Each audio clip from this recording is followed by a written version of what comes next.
Bonjour, je suis Dima Rodriguez, responsable de la filière par apprentissage à Polytech Paris-Saclay. Je vais vous présenter dans cette vidéo l'intérêt de l'apprentissage. L'apprentissage en ingénierie était une voie relativement mal connue, mais qui est en constante progression. Seulement 7% des ingénieurs diplômés en 2007 ont suivi une formation par apprentissage. En 10 ans, ce chiffre a doublé. En 2017, 15% de l'ensemble des ingénieurs diplômés en France ont été formés par apprentissage, et ça continue à augmenter. D'ici 2025, la conférence des grandes écoles s'est fixée comme objectif de porter ce chiffre à 25%. L'apprentissage en formation d'ingénieur commence à partir de la 3e année post-bac. Historiquement, ça attirait essentiellement les élèves issus de filières techniques comme les DUT ou BTS. Mais aujourd'hui, de plus en plus d'élèves issus de classes préparatoires s'orientent vers l'apprentissage. Pourquoi donc choisir l'apprentissage? Je vais essayer de dresser avec vous les avantages et les inconvénients de cette formation. Premier avantage, c'est que l'apprentissage vous propose une formation double. Dispensée par l'école d'une part et l'entreprise d'autre part.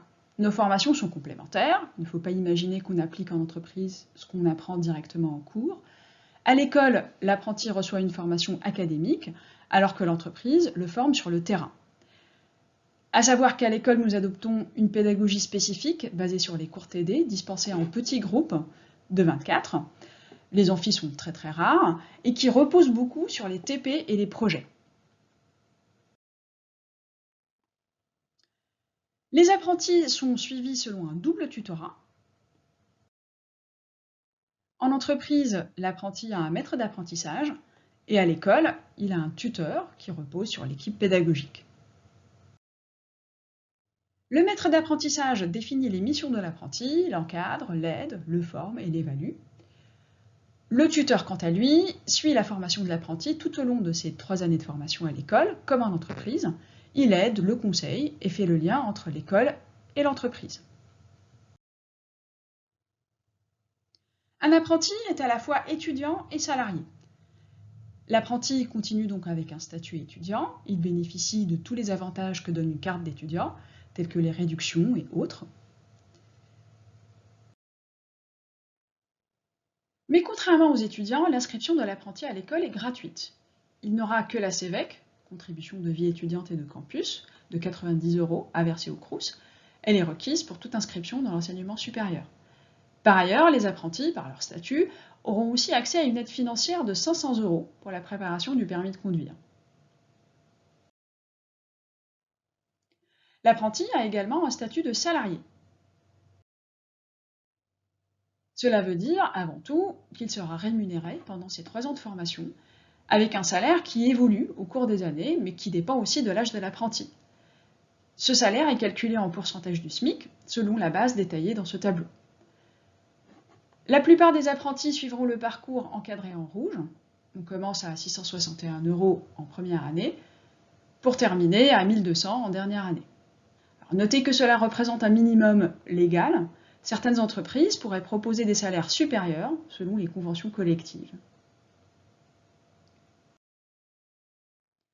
Le salaire de l'apprenti, tant qu'il est inférieur au SMIC, n'est pas imposable. Si jamais il était supérieur au SMIC, seul le surplus sera imposable. L'apprentissage donne droit au chômage.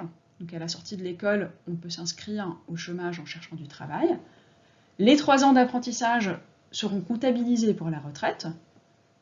L'apprenti dépend du régime social salarié, et comme tout salarié, il bénéficie des avantages du comité d'entreprise, et il est remboursé à 50% de ses frais de transport en commun.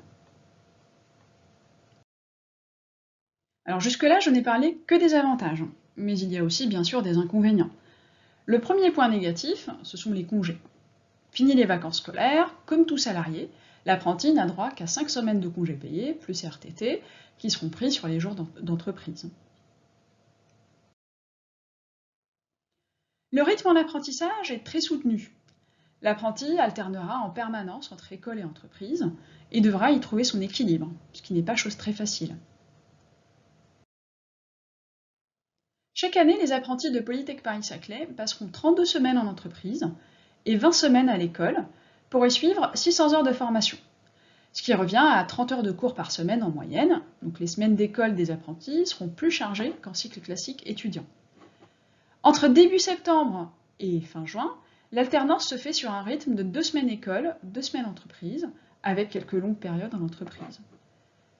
Gérer ces périodes de coupure n'est pas facile, il faut une bonne organisation et un travail régulier. On conseille aux apprentis de travailler tous les soirs, que ce soit en période école ou entreprise, pour réussir correctement. Alors l'apprenti vit aussi une vie double. C'est à la fois un avantage et un inconvénient. Donc il a à la fois une vie professionnelle et une vie étudiante. D'un côté, en entreprise, l'apprenti a des projets, des responsabilités, des comptes à rendre. C'est un collaborateur pour ses collègues. Et puis d'un autre côté, il est étudiant sur les bancs de l'école, suivant un cursus scolaire avec des contrôles, des devoirs, etc. Cela est très enrichissant au niveau personnel et professionnel. Les apprentis gagnent rapidement en maturité et leur montée en compétences sera palpable, mais il faut savoir gérer cette double vie. L'important, c'est de savoir trouver son équilibre sans se laisser consommer ni d'un côté ni de l'autre et se donner autant pour l'un que pour l'autre. En fin de formation, les diplômés par apprentissage sortent de l'école avec quasiment 3 ans d'expérience professionnelle, ce qui sera très apprécié sur le marché du travail. Ils seront mieux valorisés par les entreprises qui embauchent et mieux payés aussi. En effet, à 2 mois seulement de leur sortie de l'école, 80% de nos apprentis diplômés ont déjà un emploi. Plus d'un tiers, entre 30 et 50% selon les années, signent dans l'entreprise où ils ont effectué leur apprentissage. Par ailleurs, l'apprentissage est également valorisé au niveau du salaire d'embauche. La moyenne des salaires annuels bruts hors prime de nos diplômés en 2019 était à 38 €, ce qui est supérieur à la moyenne de la conférence des grandes écoles. Cela conclut donc mon listing d'avantages et inconvénients.